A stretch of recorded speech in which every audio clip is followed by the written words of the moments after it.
Hello दोस्तों, अंधेरी रात में एक व्यक्ति नदी में कूदकर आत्महत्या करने का विचार कर रहा था। वर्षा का दिन था और नदी पूरे उफान पर थी। आकाश में बादल घिरे थे और रह रहकर बिजली भी चमक रही थी। वो शख्स काफी धनी व्यक्ति था, लेकिन अचानक हुए घाटे से उसकी सारी संपत्ति चली गई थी।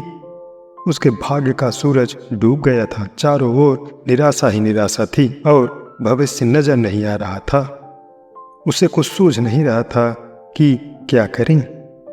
तो उसने स्वयं को समाप्त करने का विचार कर लिया और नदी में कूदने के लिए जैसे ही चट्टान के छोर पर खड़ा होकर वह अंतिम बार ईश्वर का स्मरण करने लगा, तभी दो बुजुर्ग परंतु मजबूत बाहों ने उसे रोक लिया। बिजली की चमक में उसने देखा कि एक वृद्ध साधु उसे पकड़े हुए है। उस वृद्ध ने उससे निराशा का कारण पूछा और किनारे लाकर उसकी सारी कथा सुनी। फिर साधु ने हंसकर बोला, तो तुम ये स्वीकार करते हो कि पहले तुम सुखी थे? सेठ बोला, हाँ, मेरे भाग्य का सूर्य पूरे प्रकाश से चमक रहा था। सब ओर मान सम्मान और संपदा थी। अब जीवन में सिवाय अंधकार और निराशा के कुछ भी शेष नहीं रहा।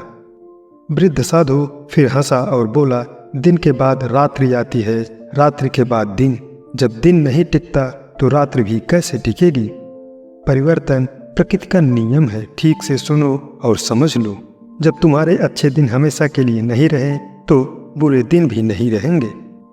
जो इस सत्य को जान लेता है वो सुख में सुखी नहीं होता और दुख में दुखी नहीं होता। उसका जीवन उस अडिग चट्टान की भांति हो जाता है जो वर्षा और धूप में एक समान ही बना रहता है। सुख और दुख को जो संभाव से ले, समझ लो कि उसने स्वयं को जान लिया। सुख दुख तो आते जाते रहते हैं, यही प्रकृति का नियम है। सोचो, यदि किसी ने जीवन में एक जैसा ही भाव देखा हो, हमेशा सुख का ही, जिस चीज की आवश्यकता हुई उससे पहले मिल गई, तो क्या कुछ उपहार पाने की खुशी का अनुभव कर सकता है? दुख न आए तो सुख का स्वाद क्या होता है ये कोई कैसे जानेगा?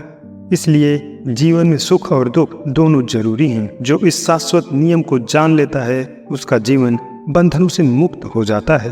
दोस्तों, ये वीडियो कैसा लगा मुझे कमेंट करके ज़रूर बताएं। Thanks for watching.